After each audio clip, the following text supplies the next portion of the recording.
Project.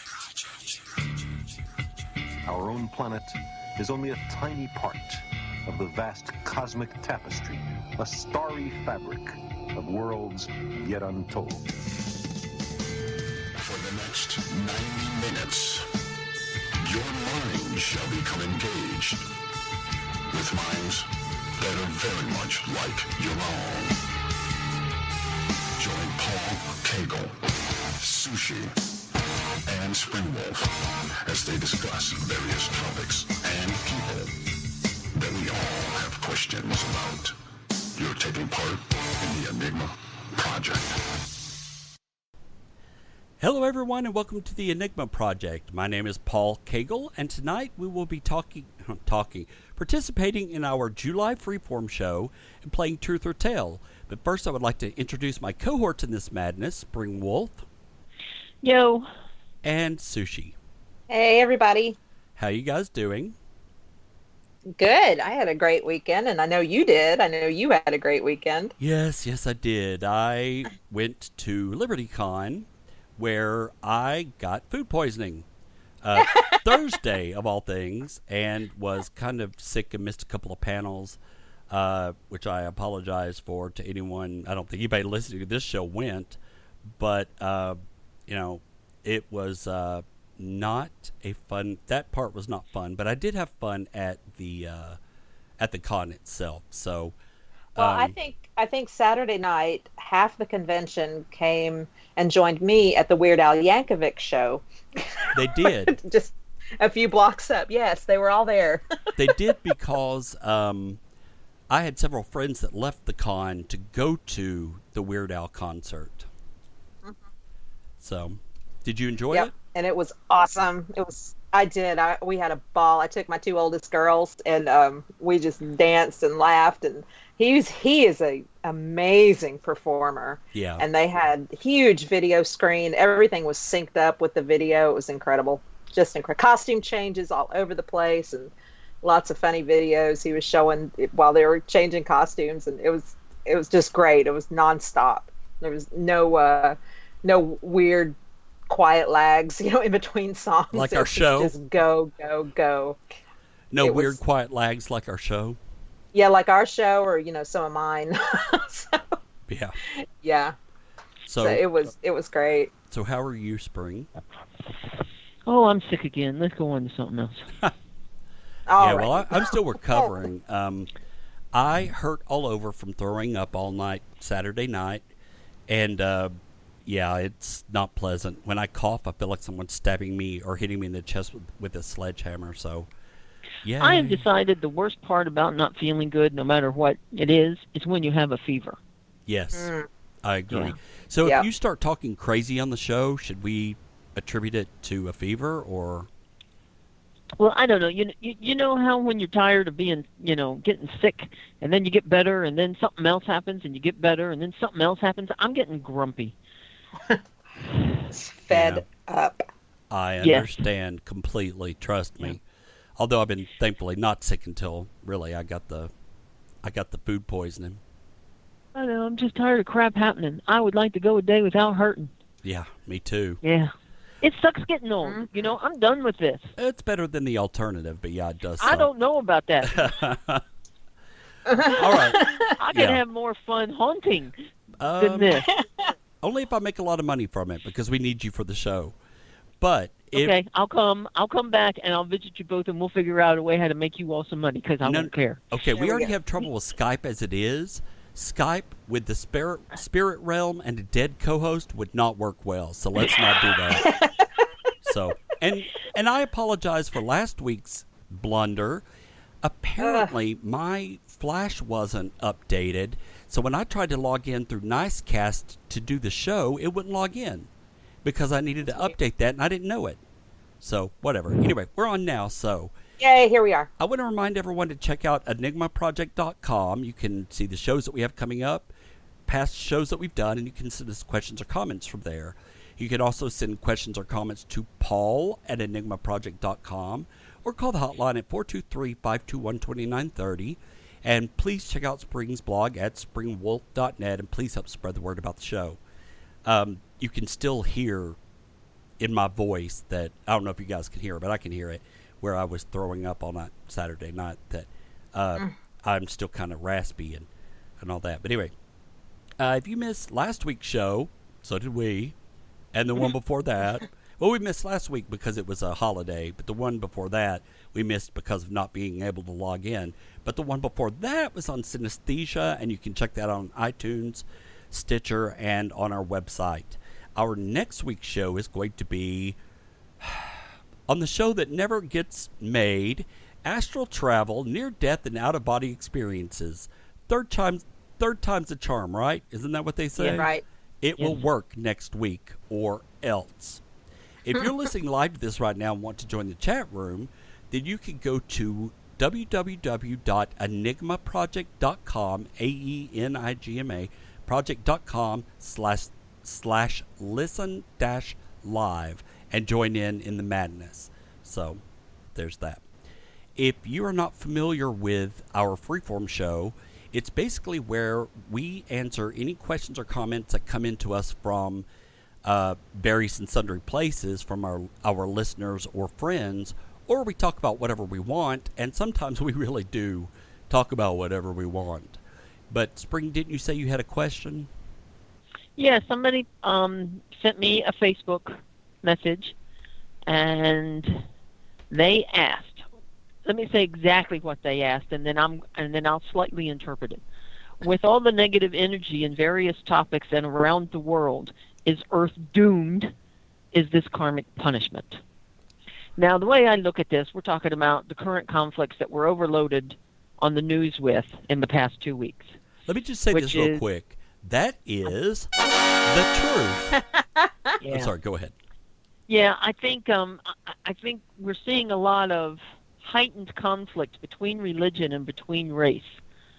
And in some ways, this kind of conflict has been prophesized by a whole lot of spiritual people that are, even Edgar Casey, a whole lot of people that have talked about, some people that are getting richer, the poor getting poorer, the rich trying to live off the backs of the poor, and then the poor rising up and saying, we've had enough, we're not going to die this way.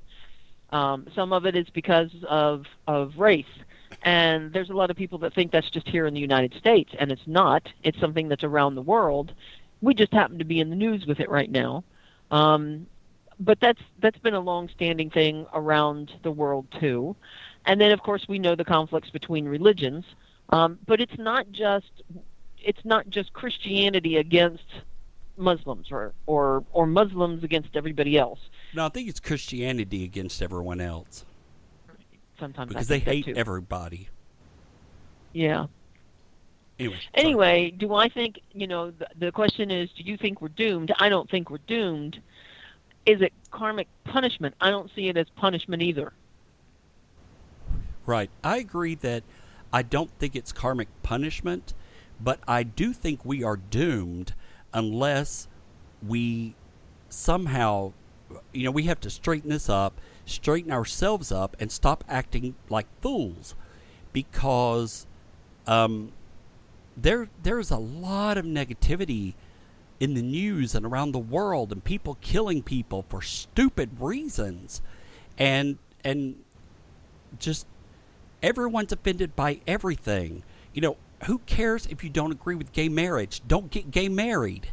It's not. I keep meaning to look this up, but I can almost guarantee you that the idea of marriage predates Christianity. Christianity did not come up with marriage and joining your life together. Now, they may have come up with the idea of the ritual that goes along with it, maybe, but that's something I would have to study more on. But as far as marriage goes, that is not, as far as I know, not a completely solely Christian concept. You have people in Africa that jump the broom to show that they are wed and never knew about Christianity. Mm-hmm. So how does Christianity have a stranglehold on this one thing? They don't. So what does it matter to you who I marry, or who Sushi marries, or who Spring marries? Stay out of it. Doesn't concern you. It's interesting how I think the volatility and the outspokenness that's been going on in the last couple weeks, or at least the last month, has given people some sense of, I don't know what to call it, gumption. I don't know what else to call it, because I don't think it's courage. I think when you do stuff on social media, you're hiding behind the anonymity, whatever that frickin' word is. You're hiding behind the screen in order to say things that you already know. Yeah, to say things that you already know shouldn't be said in person. Yeah, and, like I did at a con. Because of my websites and what I talk about, I've talked before about how, I get negative emails from people, preaching to me about the gospel and the Bible, and I'm leading people to hell. I've gotten an increase of those in the past 2 to 3 weeks. And either I ignore them, delete them, or I'll respond to them and it'll bounce back because the email address they're using isn't real. Or I get just irritated and I'll respond not so nicely. So I got one this week that just annoyed the heck out of me for some reason, because I'm sick probably. But I sent a message back and they listed all of these Bible phrases for things about witchcraft and divination and all this stuff. And I sent them a message back saying, that's your Bible. It's not my religion. So what does this have to do with me? Exactly. And they didn't say anything, haven't responded. At least the email didn't bounce back, so I'm pretty sure it got there. But, it's not going to mean anything to that person. I think a lot of what I'm seeing is entitlement. People feel entitled to things for whatever reason that they don't necessarily deserve. You do deserve respect, and you should be treated respectfully, and I don't believe in treating people differently because of their gender, color, age, none of that. I try to treat everyone equally. I hate everyone. No, I'm just kidding. But you and Evil say the same thing. I know. But my nickname is Evil with a friend of mine. But I believe that everyone should be treated equally. Everyone should be paid equal pay for experience and all that. There shouldn't be gender issues and color issues and homosexuality, sexual issues, whatever. It amazes me how people feel entitled to have an opinion about my private life. Yeah. I don't understand it, What does it matter to you who I love? Does that make your love any less? Does it diminish it in some way? And if it does, then maybe you are loving the wrong person for the wrong reasons. Yep. Very good. I never understood it. But what do you think about us being doomed, Sushi? My church put up a Black Lives Matter in huge signs visible from the freeway. And of course we're getting the backlash right now. Shouldn't it say all lives matter? Well, yes, all lives matter. But trying to get across a point. Black people are living in circumstances, much different than ours, and that slogan was meant to express that the Black lives have been undervalued, right? And just to point out that they do matter. Not that they matter more. Do what? Not that they matter more, it's just they've been undervalued. Yeah, not that they matter more, but they matter just as much, and they haven't been treated as such. Anyway, I don't understand people. The only people I'm prejudiced against are closed-minded idiots, and those people I cannot be around. I had a friend, and she's a very good person, and I love her to death. She's ultra Christian, and she put something on there about all of this would stop if we just had God, if people just had God in their lives. And I said, not trying to start an argument, but you're wrong about that. It's not God that's the issue. And she said, well, you're certainly welcome to your opinion. I said, as well as you are, because that's all you've got is an opinion. Because let me just tell you, the Muslims have God, and the ones that are terrorists and killing people, because there's a difference. Not all Muslims are terrorists, but the ones that are Muslims and terrorists and killing people have God. You see where that got you, didn't you? It's not a God thing. It's a sense thing. It's an entitlement. Why do you think your God is better than mine and you have the right to kill me because I disagree. Well, that's the thing, that it amazes me how many Christians don't realize that they share the same God with the Muslims. Oh, I know. That break between, Jesus as being the Savior to Christians, being, a Jewish teacher to the Jews, and I don't remember the exact phrase that my Muslim friend gave me about who Jesus was. They He was a believed that prophet. he was a prophet. He was from a prophet, God. not the prophet. Right. But was they were not the all Messiah. believing in the God of Abraham. Right. Yeah, same God. Exactly. It's all Abrahamic views. And when Jesus came along is when things changed. It's when they all broke apart. Right. And So it's amazing to me that they fight with each other when they're talking about the same God, but it's that much important to you that you're talking about different prophets? right. And Why? And I want to point out that we are not trying to Christian bash, and that is not our intention on this show. It's just that being alternative people, we get it shoved down our throats a lot, and most people don't see how much flack we get for being different. So when we speak out and we have a forum to speak out and use it, then we do, and it kind of comes across as Christian bashing, which honestly we aren't doing. I have really great friends that are Christian. My stepfather is ultra Christian, and he is one of the best men that I know, and I would do anything for him he needed because I respect him. It's not about the religion, it's about beliefs and how people think that they're better than you because of them. Anyway, Yeah, it's how you walk your talk. exactly. So I mean, one of my favorite people that talks about ministry stuff is what's his last name? Joel. His wife's Victoria. He's got the big church in Texas. no clue. Dang nabbit. Such I have to language, know, young it's gonna lady. drive me nuts. Um, Holstein. yeah. Okay. Okay. He's one of my favorite people to listen to because the way he talks about his beliefs and he recites scripture, because, big preacher, he's got to recite scripture, but the way he does it, it's inclusive. He doesn't use fear to make people believe. He one of the ones that I remember the most is he was talking about a passage in the Bible where, I don't remember the guy's name, but the guy was going somewhere and he fell down and he needed somebody to help him. And there were all these other people that were going by him that were wearing the garments of, a different denomination of faith.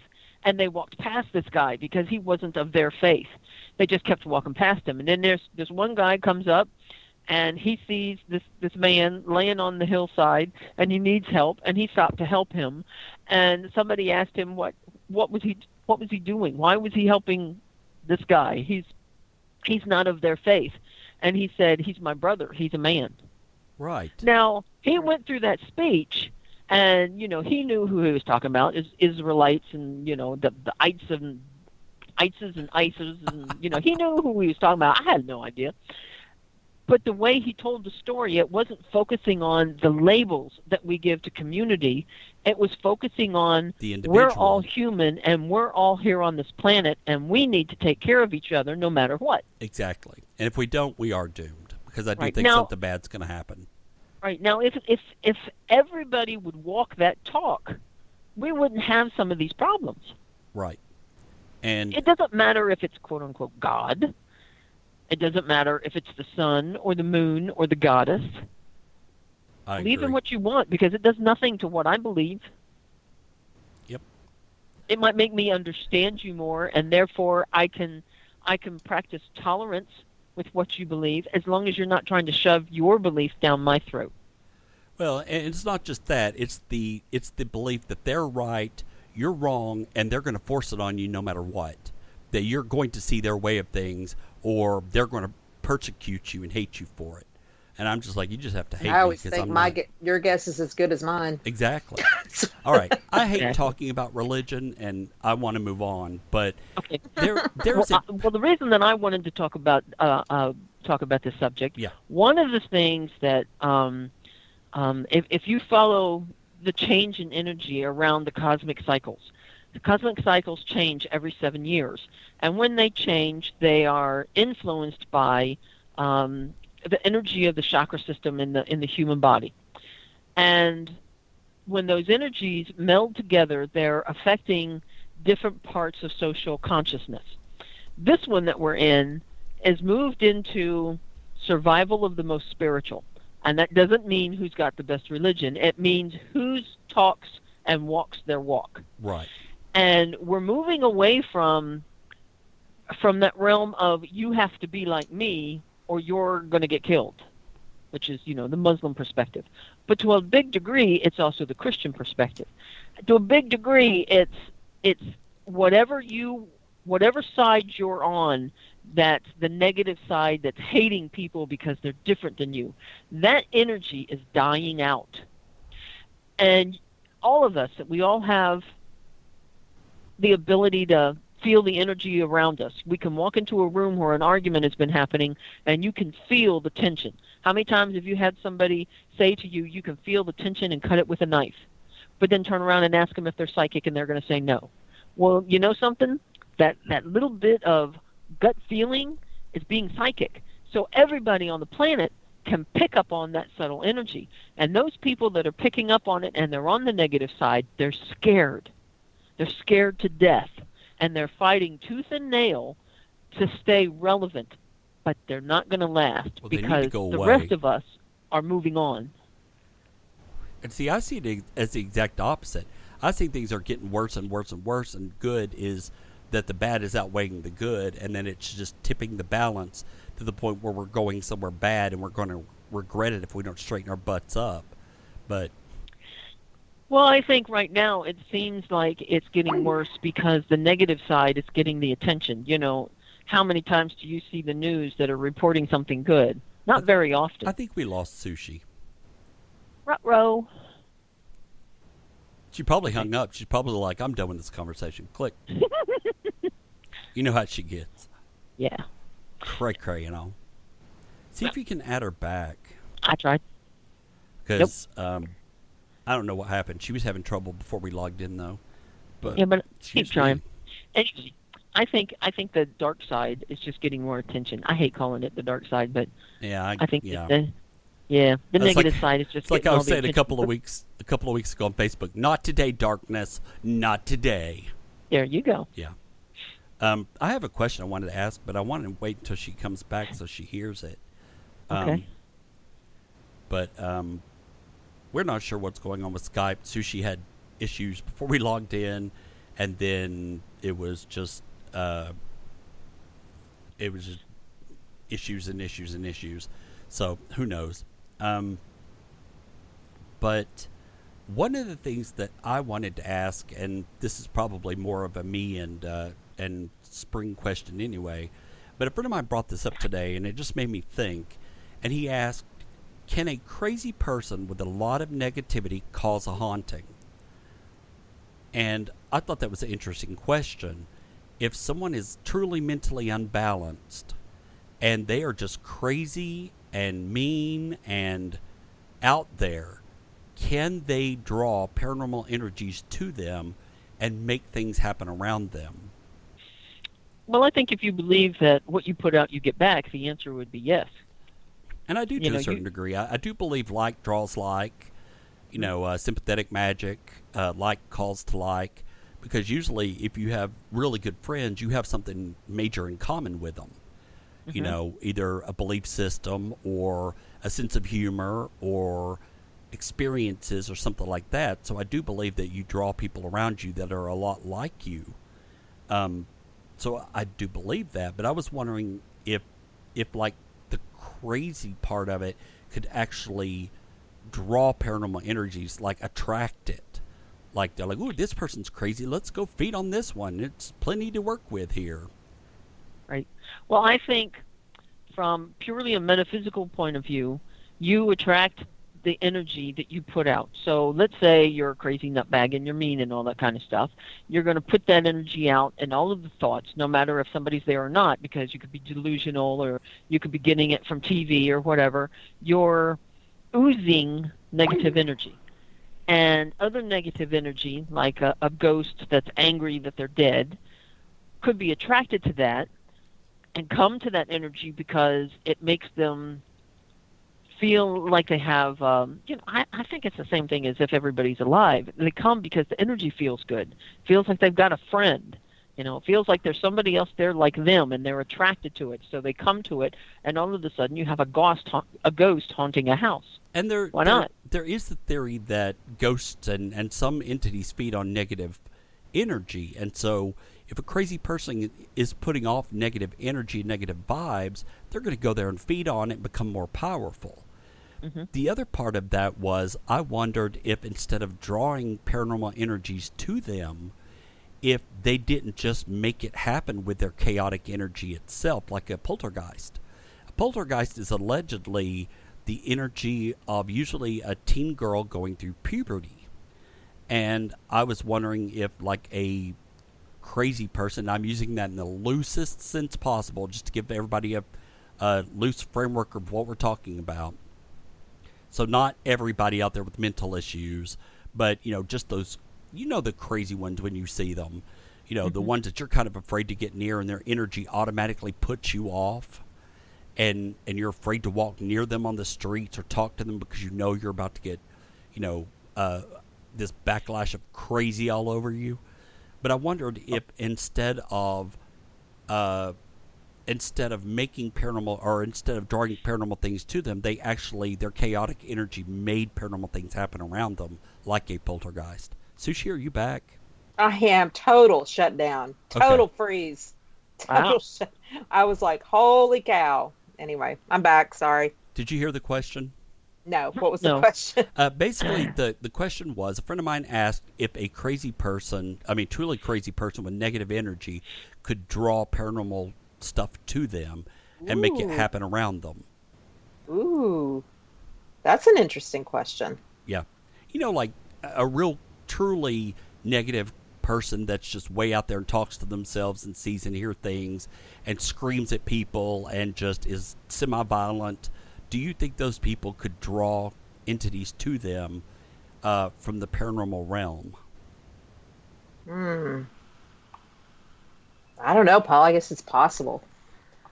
Yeah. I mean, we talk about, if you're a negative person, you attract negative energies. Right. If you're a, generally positive, happy people have positive, happy things happen to them. So Right. I'm leaning towards yeah. Yeah. And what I do you think so guys? too. Well, what do you guys think about the energy of the negative person? Is what the paranormal energy is, like a poltergeist? Like they are literally creating paranormal stuff around them. Well, Einstein said that your thoughts are energy. If you want to create it, use your imagination. Now, there's been a lot of science since he said that, and physics has shown that energy doesn't die. It fades, changes form, and it comes back again. So energy is always there, even if it returns a different form. Now, people like me, read the research on that, and we see it as proof of concept of reincarnation. But we're not just talking, when we say that, we're not just talking about the physical body that's reincarnated. We're talking about the soul that's reincarnated, which is just energy. So if you can do that with a soul, why can't you do that with any other kind of energy, even if it's something that's so negative and overwhelming and not balanced out by anything? It's got to go somewhere. It's got to do something. Right. Feed it enough, and who knows what you turn it into. And my thought on it was, with someone that is that crazy, schizophrenic, delusional, paranoid, schizophrenic, and I'm not saying that's what this person was talking about, but someone who is that crazy, we don't know how their brains work anyway. So it could be a part of their brain is active that is not active for us, and it has overwhelmed their senses to the point where they can't deal with what's happening to them, and so we perceive them as crazy when maybe it's just that their brain is firing more in centers that control energy or paranormal things that happen. And we perceive them as crazy when they're just on overload. their brain is just overloaded with this energy and it has to go somewhere, so it manifests in moving objects or hearing things or other people, being touched or whatever. Yeah.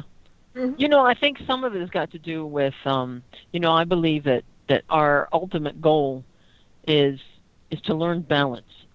And when you're unbalanced, which could be the good side or the bad side, depending on how you want to look at it, you can go down that path because it feels comfortable to you. I can think of a couple of people who I would say are more on the positive side, almost too much so much so that it's dangerous for them. I mean, too much of anything isn't good for you. But how is being a positive person and being too far on the good side bad for you? Well, when you're living too much on the spiritual side, you're not taking care of the physical world that's around you. I agree with you there. But I'm just talking about like someone who is a generally good person all around. And I know they probably don't exist, but let's say 100% a good person in every shape, form, or fashion. How is that bad for them?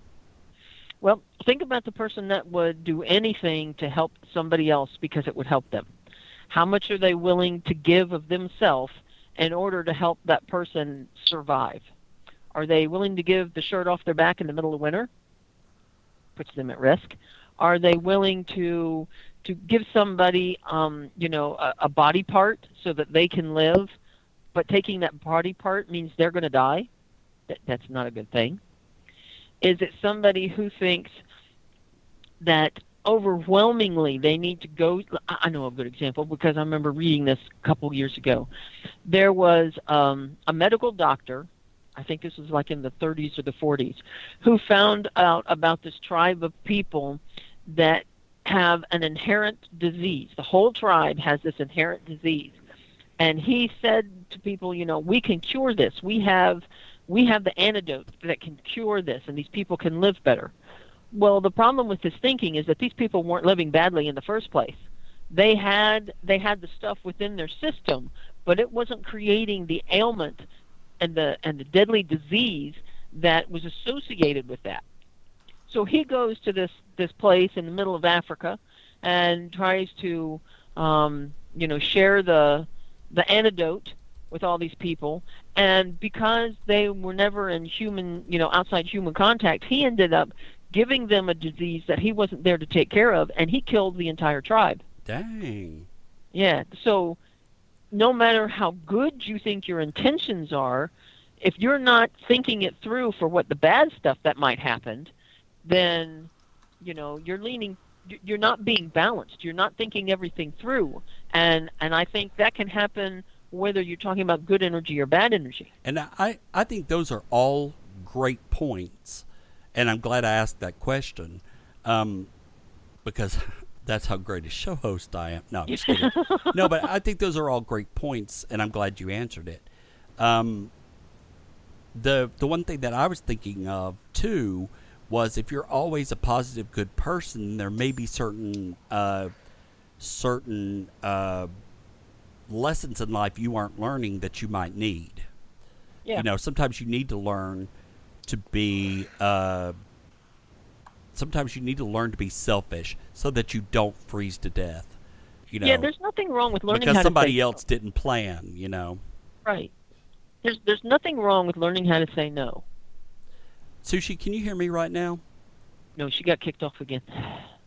Oh, I thought she was I'm still... here. Okay. I'm here. I was yelling at the kids Hey, are you sure? to get off. Are you sure that your computer is directly hooked in, Yeah. and that Yeah. your computer is acknowledging that, not the wireless signal?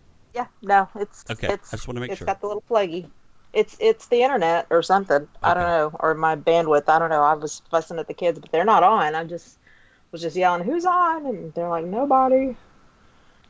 So So what do you think about this? I got about half of what was I know, said. that's why I asked. We were just talking about I'll somebody... help you out, Sushi. If too much of anything isn't good for you, what happens when you flip the switch? Instead of talking about people that are always negative, what do you do about people that are overwhelmingly positive? How could that affect They- their lives? And Oh well, that's why I had mentioned that earlier. It's the positive people drawing positive energy to themselves, and But- and life is but good. But the question is, can you be too positive? Oh, that's me, Paul. Oh, of course it is, Sushi. Like when I say, "Hey, how about this?" Nah. How about this? Nah. You're just a bundle of positivity, aren't you? No, I'm kidding. But do you think there could be something that's too positive? Someone that's too good? Can they what? Can they be Can you too be good? I don't think there's such a thing as too good. Yeah, I don't think anybody is, but could there be? Like that it would be detrimental to you. I guess if the world was falling down around you, and yeah, and all you could see was the silver lining. And that's a good point too. Yeah. I guess there is a point where you're so positive you're naive.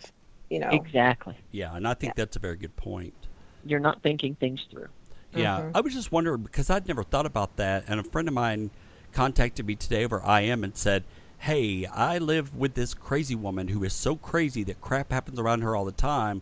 Could she be the cause of it?" And I was like, "Well, we think of a poltergeist as coming from usually a young teenage girl going through puberty, and it just made me wonder if this was a possible thing where she was either drawing things to her because of her chaotic energy, or if she was just creating them herself because her brain fired differently than everyone else's."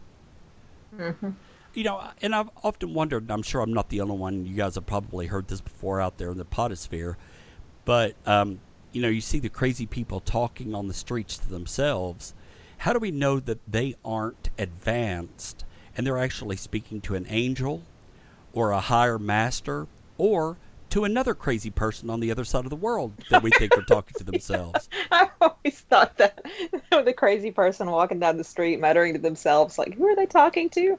Maybe they really are talking to somebody. It's like they have advanced cell phones where they don't even need a phone to talk You to don't each even other. You don't even need a phone. You've got like I Go mean, I think that everybody in the world is psychic to some degree. Some of us are just more aware of that sense than others. Just as some people are drawn to learning and mastering the piano, it's just a sense. So I think crazy goes through all walks of life. And I'm pretty sure that there are psychics out there where, people will say, "Oh, you're psychic, you're crazy," right off the bat. I've been called crazy so many times, it doesn't mean anything to me anymore. Sorry about I just that. say thanks. I don't like being like everybody else. I appreciate it. Yeah, really. Yeah. So, who's to say that some of those crazy people aren't psychics? Because that's just who they are. And when they're talking to somebody, it's not really a delusion. They're talking to a spirit. So why couldn't they be talking to an angel? Right. Maybe the angel is there to help them and protect them and keep them safe. And that's possible. And they're the only person that can see them because of the way their brain is wired. Right. I mean, it might be possible for another psychic to stop and, sit and try to tune in. Now that I'm talking about it, I think that would be interesting to do. What's that?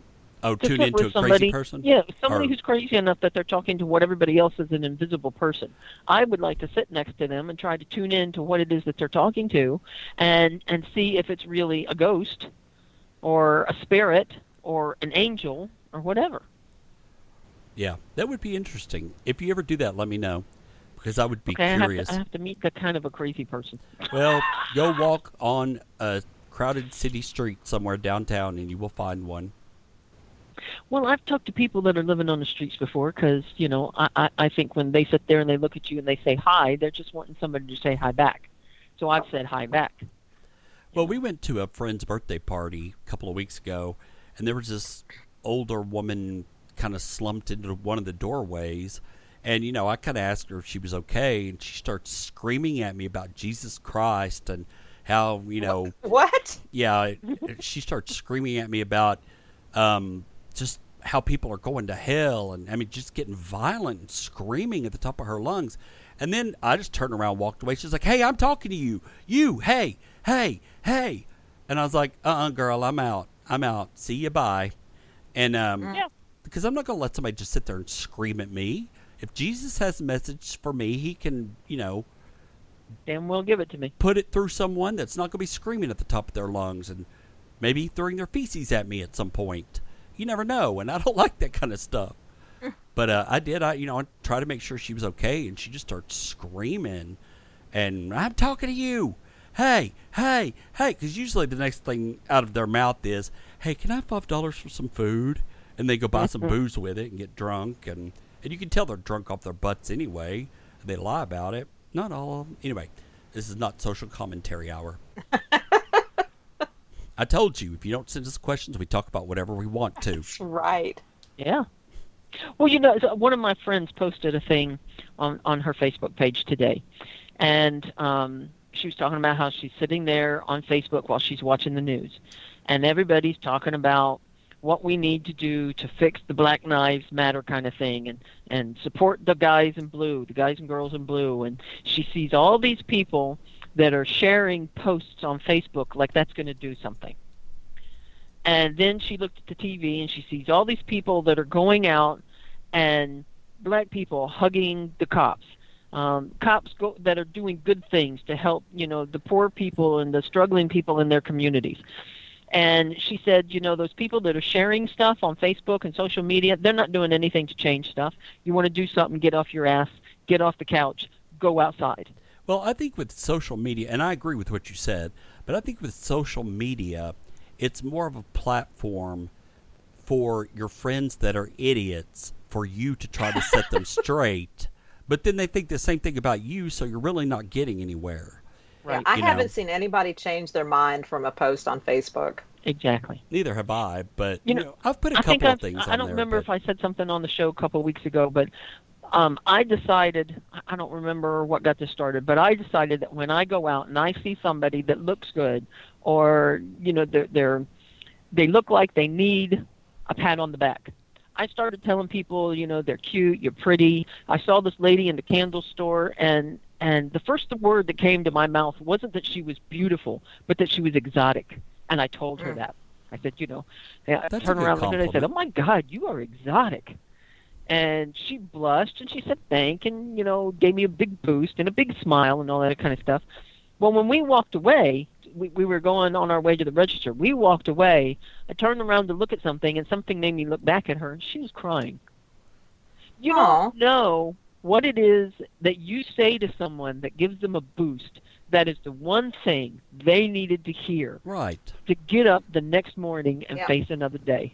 Doesn't matter how good they look, how fancy, how rich, how poor. It doesn't matter. They just need somebody to tell them you're beautiful today. And sometimes all it takes is saying, I believe in you. Right.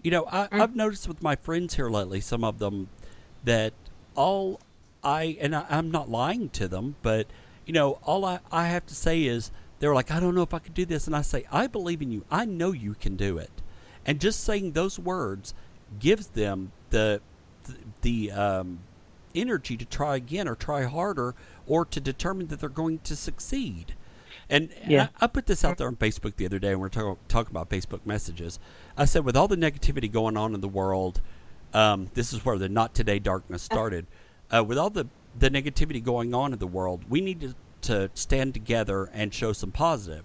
So do something positive for someone, no matter what it is, even if it's saying good morning and smiling, if it's helping out at the soup kitchen, donating money, $5 if you have it, to the soup kitchen, or helping somebody that's got a flat tire. Just do positive things. And I have been, and I'm not going to say what they are because I feel that too much like that's going, oh, look at me, I'm a good person, pat me on the back. But I've been trying to do things, and a lot of it's with friends and close personal people, to just lift them up so that they feel more empowered, and then they empower the people around them. Exactly. And it's funny that you should say all this, Paul, because today was my day of being positive. I told my team that I was sick of all the negativity. When we send an email to a store, it's usually to chide them, or just to say, oh, you did this wrong, you did this wrong, you did this wrong. Hey, well, you need to follow this policy. Here's the policy, because we're glorified auditors, is what we are. Right. So, and it's always whenever we contact our stores, our vendors, it's because something's wrong. And I said, so today and all this week, we're going to start sending messages that are positive. Pay them a compliment. And they did it, and they were copying. I said, copy me in. I want to see who does it. And I just smiled all morning. Here's how I would have done it. I'm positive that you did this wrong. Now fix it. No, I'm kidding. And Tabitha is a scientist. She said people do succeed under positive conditions. Positive emotion can carry you a long way. Positivity fosters learning. I think that's awesome, Tabitha. Thank you. Yeah. And I'm not saying that we're better than anybody else or that you should do everything that we do and what we tell you to do. But look around you. The world's not in a necessarily good place right now. Just figure out what you can do to make somebody's day a little brighter. Yeah. It doesn't hurt you. It takes sometimes 5 seconds. Oh, I'm sorry. No, Eva was talking about, so now all those places that got that positive email are wondering exactly how they screwed up. And now they're probably all like, oh my God, I'm about to get fired because they were being positive. So that means something bad. Something And- wrong. and Tabitha Something says- wrong. They said something nice. Well, Tabitha in the chat room said that what she said and what I read is based on her published research. So, published Beautiful, girl. research. Thank you, Yeah. Tabitha. Tabitha is one of the most positive people I've ever met in my life. She's wonderful. I love her. She's like a sister to me. So, I've been going around, doing errands, trying to live up to this little goal I've set myself for saying something nice to somebody I see. Tell some lady that you look good in that dress. That color looks good on you. I've never seen the person before. How do I know that color looks good on them? It doesn't matter. Just say something nice.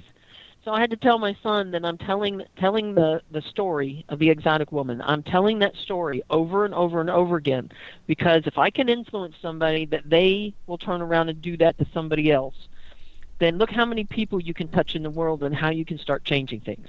That's why I think all of this negativity and hate that's going on is going to fall apart, because I hope so.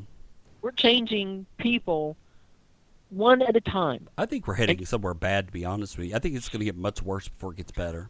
Oh, I think so too. There's going to be a but, big boom at the end of something, yeah. and Well, it's going to be bad. But you got to start somewhere and not let it get to you. Agreed. Not today, darkness. Not today. Today. That's my motto. Okay. Any final thoughts before we move So on to I've Truth got, or Tale? I've got something. Okay. Are we gonna play Truth or Tale, or because I got a little something? Yeah, but we got about 2 minutes, so. Oh, go. Okay. Tennessee is full of animals that can kill you. Here's a guide to staying alive. And so there was this. It was just published in the paper this morning, and it has all the animals in Tennessee that can kill you. And the one on the top of the list is the armadillo. Really? When do we get armadillos? From the leprosy that they carry.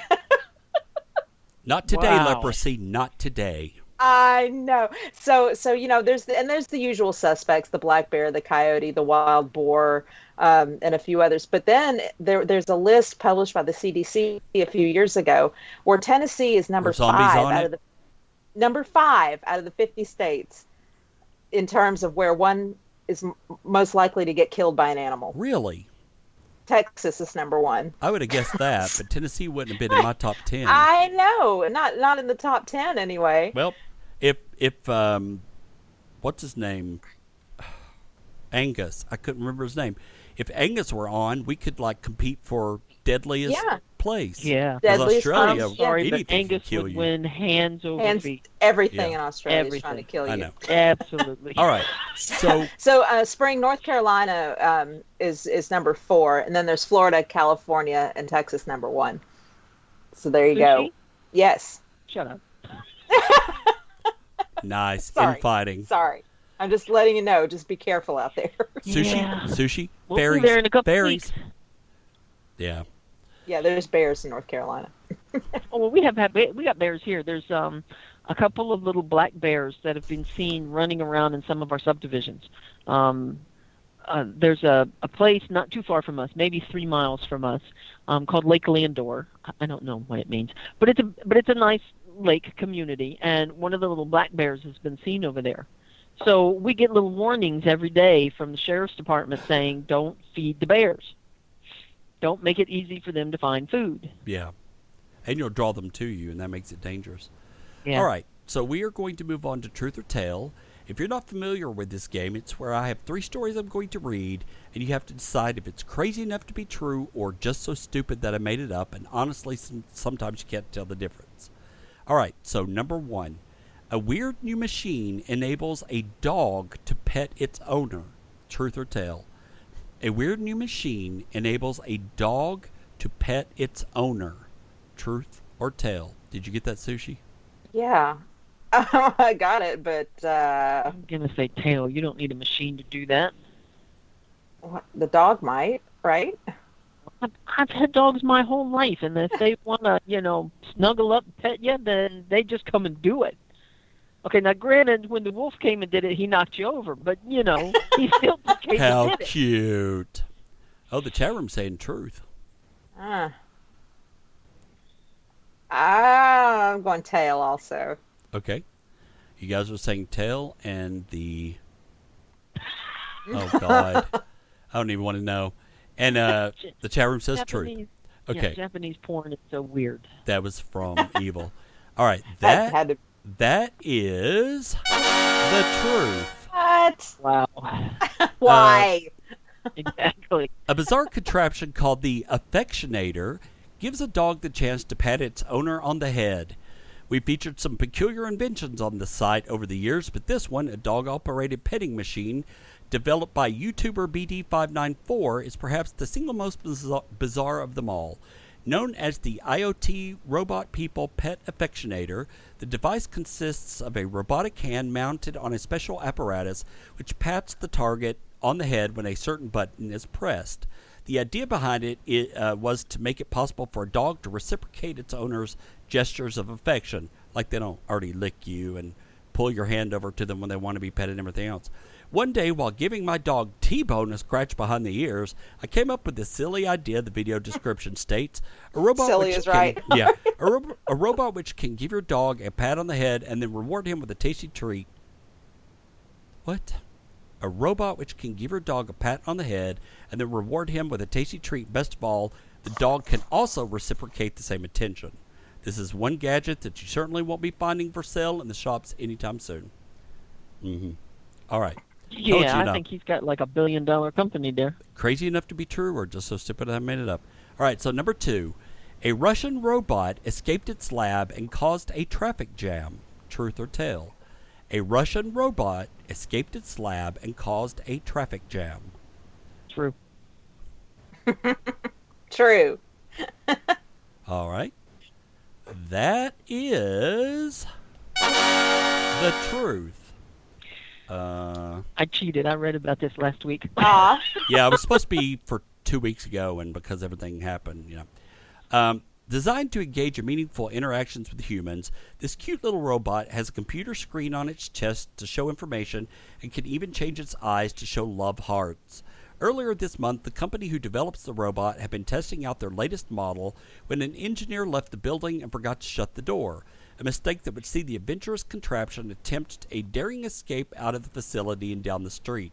It managed to make it around 150 feet in the middle of a busy road before its power ran out, which not only caused a traffic jam but also prompted a visit from the police.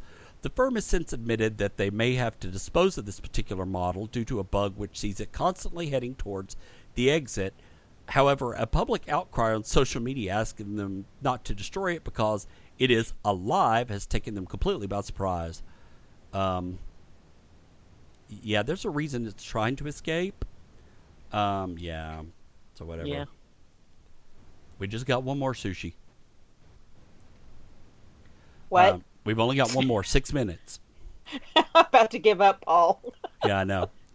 Hang in there. Hang in there. You can do it. All right. You can do it. I believe in you. So, number 3. The music of Mozart lowers blood pressure. The music of ABBA does not, according to a new study.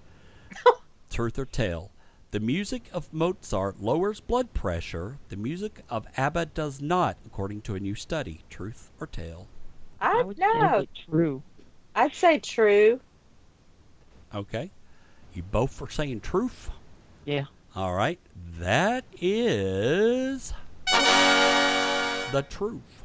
I bet it doesn't have as much to do about the music as it has to do with what the music creates in your thoughts. That's possible. Let's see. Scientists in Germany have been attempting to find out how music affects a listener's blood pressure. In a series of experiments, researchers at Ruhr University, RUHR, Ruhr University, exposed volunteers to several different pieces of music, including Mozart's Symphony No. 40 in G minor and a compilation of ABBA songs. The results indicated that listening to Mozart lowered systolic and diastolic blood pressure by quite a significant amount, whereas listening to the 70s Swedish pop group made almost no difference at all. The effect of listening to Mozart was in fact so profound that its ability to lower blood pressure, i.e. probably put them to sleep, was found to be comparable to that achieved through exercise or dietary changes. In our study, listening to classical music resulted in lowered blood pressure and heart rate, said study lead author Hans Joachim Trapp. The music of ABBA did not show any or only very small effects on blood pressure and heart rate. This may be due to emotional factors, but on the other hand, the use of spoken words may have a negative role. ABBA would have made my blood pressure go up because I'd have been dancing. I'd want to go dance. That's why my blood pressure would get up. Yeah, mine too. Then I'd probably have a heart attack and die, and that would be that. But I have an app on my phone called Sleepy Time, where you can set various things that you want to listen to at night, how long you want to listen to it, and when it turns off, or just keep it going. But it's got things like wind chimes, rainstorm with lightning and thunder, a rainstorm with the wind blowing, the beach. It even has things like radio static. yeah, white noise. Yeah. For It's got background. so many different things to choose from. I've noticed that some of these drive me absolutely nuts. Like there's one I would really like to listen to about wind chimes, but there are crickets in the background, and that fucking drives me nuts. Well, with those things, we have to end the show soon because we're almost out of time. But with those things, they're set on a timer, and my brain looks for patterns, and so I will eventually start counting down to when it resets itself. Like some of the good ones don't do that, but some of the old some of the older ones will be like, ooh, click, ooh, and I'll sit there and I'll count it down until the click or until you hear it get quiet and then start over again, and I will like literally sit there and count it down in my head, and it will keep me awake at night. So I have to be careful with those, but. Yep. Well, you ought to give this one a try. It's good. Sleepy Time. All right, I may have it actually. But that's going to wrap it up for this episode of the Enigma Project. Thanks to everyone who listens. We really do appreciate it. You guys in the chat room are awesome. We love you guys. We will be back next week when our topic will be astral travel, near-death, and out-of-body experiences. Third time's the charm. We're doing it one way or the other. Even if you have to come over to my house and we sit down and have coffee and talk about it. But we will be back next Monday. I hope everyone has a great week, or a great Monday, great rest of the week, and we'll see you all later. Bye, everybody. Bye. Stay positive.